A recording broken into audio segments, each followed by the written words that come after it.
এক বেদুইনের কান্না। রাসূল সাল্লাল্লাহু আলাইহি ওয়াসাল্লামের রহমতের পরিচয় কি?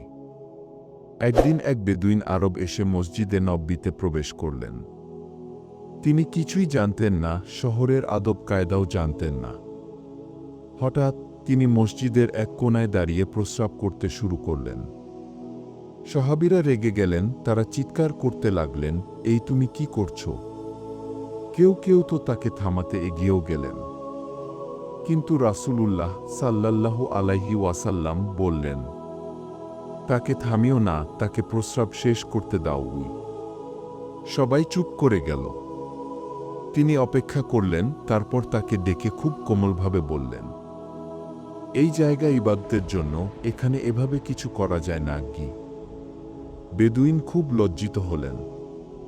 তিনি কাঁদতে কাঁদতে বললেন, হে আল্লাহ, তুমি আমার ও মুহাম্মদের প্রতি রহম করো, আর কারো প্রতি করো না। রাসূল সাল্লাল্লাহু আলাইহি ওয়াসাল্লাম হেসে বললেন, তুমি আল্লাহর রহমতকে তো খুব সীমাবদ্ধ করে ফেললে। রাসূল সাল্লাল্লাহু আলাইহি ওয়াসাল্লাম ছিলেন রহমতের নবী। তার চরিত্রে ছিল ধৈর্য, মমতা আর ভালোবাসার এক নিদর্শন। এই গল্প আমাদের শেখায়, রাগ নয়, ধৈর্যই একজন প্রকৃত মুসলিমের পরিচয়।